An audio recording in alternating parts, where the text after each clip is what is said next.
주일학교 친구들 안녕하세요. 네, 오늘부터는 구약 2권 공과 내용이 아니라 구약 3권의 공과 내용을 가지고 우리 친구들과 같이 성경 말씀을 배워보도록 할 거예요. 지난 시간에 김대호 선생님이 전해주신 말씀을 끝으로 구약 2권의 공과 내용이 모두 끝이 났어요. 그래서 오늘부터는 구약 3권의 공과 내용을 가지고 친구들과 같이 성경 말씀을 배워보도록 할게요. 자, 오늘은 구약 3권 제1과 하나님께서 왕을 선택한 내용에 대해서 함께 배워보도록 할게요. 오늘 말씀에서는 한 명의 왕은 하나님께 버려짐을 당해요. 또 한 명의 왕은 새롭게 왕으로 선택된 사람이 나오게 되죠. 버려지게 된 왕은 사울이라는 이름을 가진 왕이었어요. 그리고 하나님께 새롭게 선택된 왕은 다윗이라는 사람이었어요. 사울 왕이 처음 왕으로 선택이 되게 됐을 때 사무엘이 그에게 기름을 부었는데 그가 사울의 외모를 얘기했을 때 이렇게 얘기를 했어요. 그의 외모는 준수했고 또 키도 남들보다 컸다.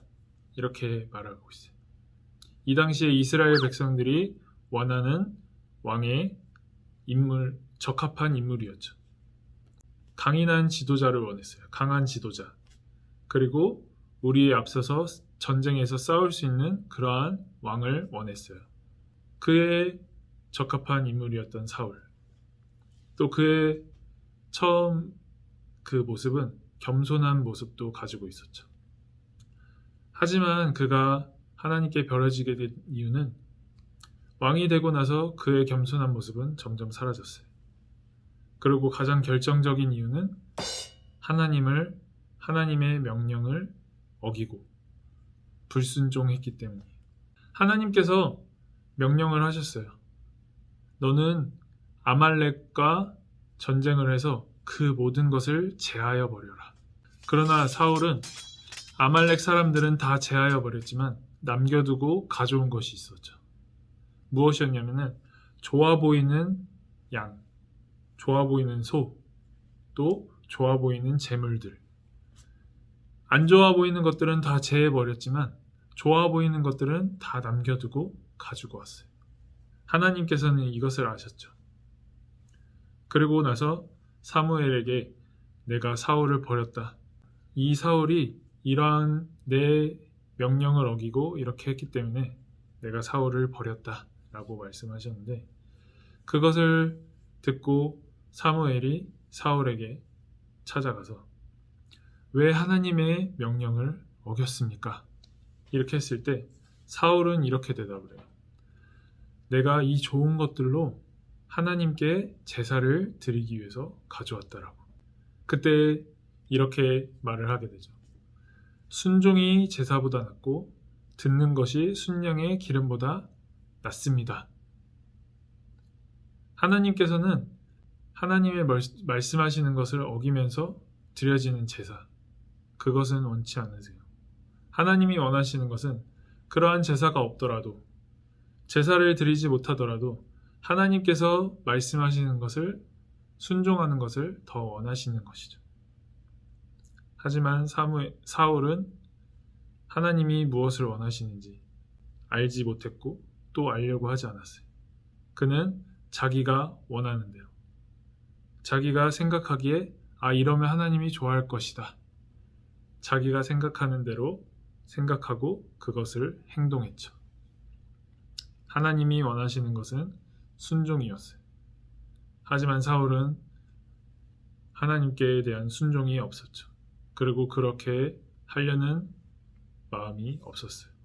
그래서 하나님께서는 사울 왕을 이제 버리셨어요. 그리고 그것을 통해서 사무엘은 슬픔에 잠기게 돼요. 왜냐하면 굉장히 이 사울 왕을 처음에 기름 부으게 될 때 정말 이 사람이 왕에 적합한 사람이었기 때문에 그가 왕에서 버려지게 됐을 때 하나님께 버려지게 됐을 때 그는 슬픔에 잠길 수밖에 없었어요. 그때 하나님께서 사무엘에게 말씀하세요. 너가 언제까지 슬픔에 잠겨 있을 것이냐? 내가 이미 사울을 버렸다. 너는 이제 일어나서 베들레헴으로 가라. 베들레헴에서 이새의 아들들 중에서 내가 왕을 선택했으니 그에게로 가서 이제 기름을 부어라. 하나님께서는 새로운 왕을 선택하셨어요.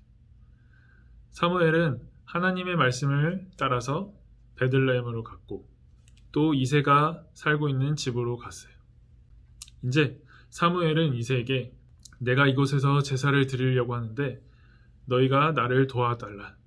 그렇게 말을 하면서 그 아들들을 이제 제사를 도와주기 위해서 이제 성결한 의식을 먼저 행해야 됐고 그 성결한 의식을 위해서 사무엘 앞에 한 명씩 지나가게끔 시켰어요. 이제 첫 번째 아들이 사무엘 앞을 지나갔어요. 그때 사무엘은 그의 외모를 보고 이렇게 생각을 했죠. 아, 하나님께서 기름 부으실 만한 사람이 여기 있구나. 과연 하나님께서 기름 부으실 만한 그러한 사람이 바로 하나님 앞에 계시구나. 이렇게 생각을 했어요. 그 첫째 아들 엘리압을 보고. 그의 외모도 굉장히 준수했던 것 같아요. 남자답고 체구도 크고 건강하고. 하지만 하나님은 말씀하시죠. 이 사람이 아니다. 너는 사람의 외모와 키를 보지 말아라. 사람은 외모를 보지만 나는 사람의 중심을 본다. 이렇게 분명하게 말씀을 하셨어요. 그렇게 첫째 아들이 지나가고 또 둘째 아들도 지나갔지만 하나님께서는 아니다라고 하시고 그렇게 거기에 있는 7명의 아들들이 다 지나갔지만 하나님께서는 그들 중에서는 선택을 하지 않으셨어요. 그래서 사무엘이 이새에게 이렇게 말을 하죠. 여기에 있는 7명의 아들들이 당신의 아들 전부입니까? 그렇게 말을 했을 때 이새는 한 명의 아들이 남아 있습니다. 그 아들은 지금 들판에서 양을 치고 있습니다. 그렇게 말을 했어요. 그래서 사무엘은 그 마지막 아들을 불러오게 시켰고 그 아들이 이제 사무엘 앞에 서게 됐어요. 그 외모를 봤을 때 성경에서는 이렇게 말을 해요. 그의 외모는 붉은 머릿빛을 띠었고 그의 외모는 아름다웠다. 이 당시에 원하던 강한 남자의 그런 외모가 아니고 굉장히 여성스러운 외모였던 것 같아요. 하지만 하나님께서 말씀하시기를 내가 이 사람을 택했다. 너는 이 사람에게 기름을 부어라. 하나님의 생각은 사람의 생각과 달라요. 비록 그의 외모는 왕이 될 만한 그런 강한 남자다운 그런 외모가 아니었지만 하나님의 보시기에 그 중심은 하나님께 적합한 사람이었어요. 사울은 그의 외모는 준수했지만 그의 중심은 하나님께 합하지 못한 사람이었어요. 그는 하나님이 원하시는 것을 순종하려고 하지도 않았고 그게 하나님이 원하시는 것이 무엇인지 생각하지 않고 자기의 뜻대로 하는 사람이었지만 그 다윗이라는 사람은 하나님의 원하시는 중심이 합한 사람이었던 것 같아요. 이렇게 한 명의 버려짐을 당한 왕 그리고 새롭게 선택된 왕이 있었어요. 그 둘은 너무나 다른 외모를 가졌고 또 너무나 다른 중심을 가졌을 거예요. 사울의 중심은 우리가 이미 봤어요. 사람이 원하는 대로 하려는 하나님께 순종하지 않고 자기가 원하는 대로 하는 그런 중심. 하지만 이제 앞으로 다윗이 어떠한 중심을 가졌는지 하나님께 어떻게 합해진 사람인지 그러한 것들을 앞으로 계속 배워볼 거예요.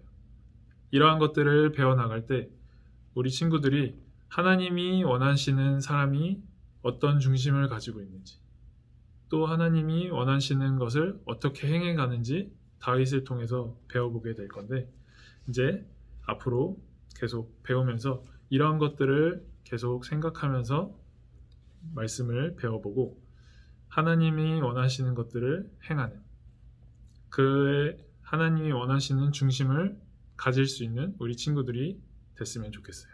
오늘 말씀은 여기까지고 우리 요절 말씀 읽어보고 마치도록 할게요. 사무엘상 16장 7절 말씀이 이번 주 요절이에요. 사람은 외모를 보거니와 나 여호와는 중심을 보느니라 하시더라. 이 말씀, 요절 말씀 잘 외우시고 다음 시간에 계속해서 다윗에 대해서 다윗이 어떤 사람인지 계속해서 배워나가도록 해요. 우리 주일학교 친구들 다음 시간에 다시 만나요. 안녕.